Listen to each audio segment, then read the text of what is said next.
Oh, what I would know to go up on a dowry, you keep out. I'm going to let you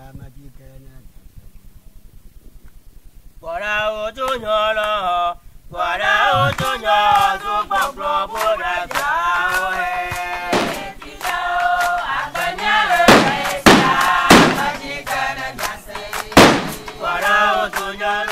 Maraku mani bana tabia ko golagba enelia dishana betu achati ba maraku ni la buchin ba ma ko njare la yifan kwama yifa chamida alfunya po kofi jivan mani banu ba ma chapter la tabi ko golagba enelia dishana betu ban kwama ba yano juka la pepegbe tọgbẹ àdó jánu rẹ̀vítọ̀ sọ́híó alàbẹ̀ sọ́híó ètò àdúró lọ́jọ́ ètò àdúró nìyẹn ló pẹ̀pẹ̀pẹ̀rẹ̀ ń lẹ́pẹ̀ ya máa bá a zà kẹ́míkẹ́ ẹ̀yẹ pápá máa kó ló kọ́ ẹ̀tọ́ ni yọ̀wé chàtẹ̀ làbẹ̀ tó pàǹkọ́mẹ̀ bẹ́ẹ̀ yọ àdó jánu àhàmì àṣìó bẹ́ẹ̀ ẹ̀fẹ̀ ya máa mí pẹ̀blá tán bá a zà dúkẹ́ 50 years anniversary yẹn ń tù. Oke la peplegbe kakeminya na egbeto alabama rolia mo wana evo ape de nyazan beva miade na nyele aka bedo dua yime enya ro le tobisi tobia kokolagba edusiana bedo esi wo gbage no ka iminya asam le mojia manya ejrenya kakeda kawowo peroro alape apejia ape unyana asijuana yinko akpenim nko nyenye bright kwam akogolagba yo chami dasia awado piato gboba apena mi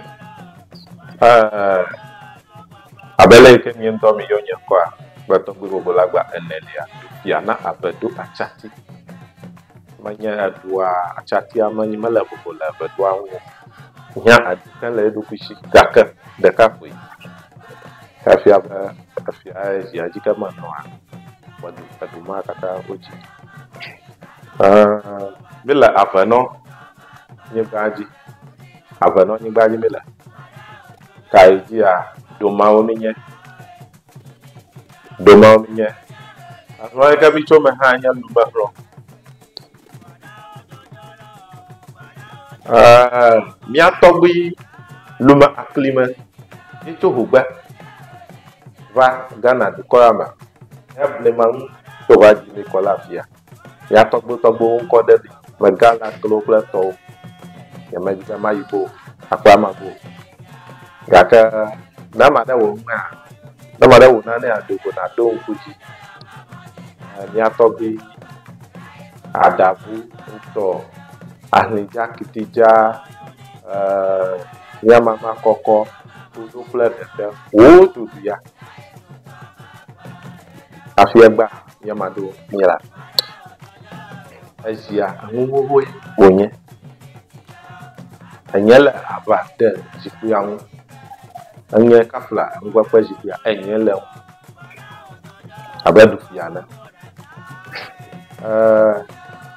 nyo mi pakple dububu alo bubu awonwi ajaholo adonye apluma nya sante utwa mi pakple wo obana no kra ha ala mi agbo anya hunana e kama de kama siu devio doli a mosipo machichu doli ha no sia monya leke mwaba la pia anya niwi ka no bia pa jovia ta alo jovia dia yenye aduposhi ablutoba amanama nyina asia angome nyama yela mi apa jovia di ma nana ajima prepre the first yekona abadodua ta na mi po aboya ka mo to no nyila fia mi apokotoko ala afia ba abado kotoko onwe go wona fimia ele mi omi ha mi afi ma mi woni eyin koto ko yin kafia ba ashanti okunana nami ya nya togbo onwe ta na mi po ajofia ma dia ta mi apo ba ama ele meta lasi ele eyi lasi manye do mi wa bi wona gaka anwi ka popula manye adua apoji agwa manye blema ava emi wona afi ele na anigba ta miola mionye abada dawo mio papa ko mi jim papa ko mi jina na mo aba wo ma na bi gada do mi ako afi me efa ya kope do ma kan enye achatia ye ma ba ma do wivu ato efa adwo ma afi ba le ba do agba adwe ka po mi kla mi pakulo da lipo enye dagba ma te mi kakulo da lipo enye dagba ma te ava no padu kwa ba bla kopeo kapo klavi tami umi le do mafia ya abado achatia wi kama ba magle na mia to ko le ana ko ma ko le gbaji vinyon kata balidi kala sinya ba ba ko no yen ba de ka wo na no diga na madaka na blem tabi akpa abado achatia bifia papa vai ebi swe a hotum na mi ba po ko tum omlem kola fia ya la igendu ma fi le pogi banye kopeji ho ameke eba de leshi dale wodo dale fishi afio never namia wosusu akpa na takawo na no akpa madaka magbebe evie alo evia maga tubo tobi ha magbebe madaka maga tubo tabi akpa ka na madala fia de mi blema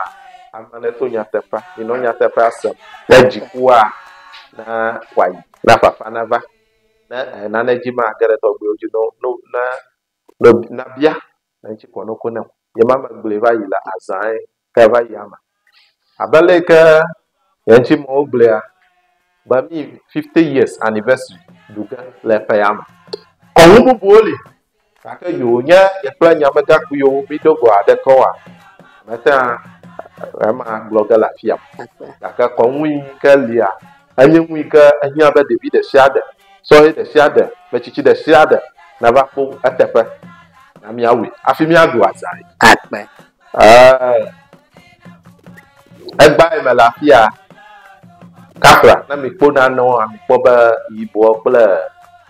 jin ala konye both left and right boba yanku ebia afi egbadidi ya komna nyaji pito ai kwapa pagavali ta egba ma no nyi lafia yanku do ya ntontonto iha pa kwa allergic August mayoko vaga to baba papa never he ave do to alo ave do bi jiji mata ti gbe akpa na mi jivi ami klomia vi okova no va jesimia dai akpa enye denya za aka mi duga 1974 yo jebo be awo le miasi na mi abasron na ye yikata ma blogger la du to na mi na ne hiama de garage nye bisaga bonye mi nyata pa sagale agomenye ma chichi wata tamano wo fiam ngade e ka de bio mosi balaw la signe ay kamale mareka siu na mi garage nya abele ke jidudu abado na popopo ye jidudu ha ho na ngala be du fiana mapele mi onchi na duana ki ni choma la fia ko amova bonye ba wo mo digba kim watu university ta mana mi obvious la le ba university gbona abado du ama nema dia university gara gbona fia ni apo wapodo wawo tebe gbegba yin apo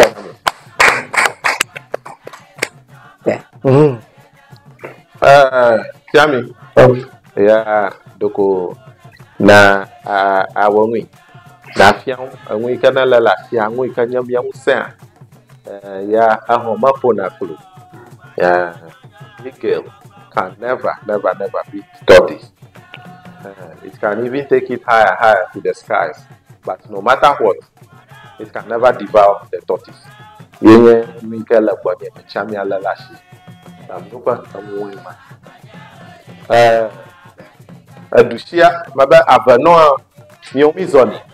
le eto mizoni. Three way.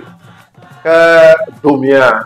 maikanya domi fiaga danya avadada na avanoa. Ogwanye tobi adifu akliman enelia. Kebadra fole. Kaijia nyamba dushima fiaga ihali nye tobi amagaviasu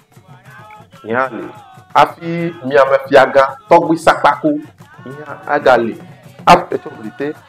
kami nyamba fiaga ton anya fiaga na avanoa as a paramount chief yenye tobi toklu anuma adelia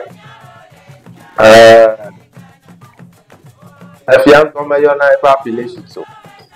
Kaka yo do the father ajabe mi omi atayo. Enyenye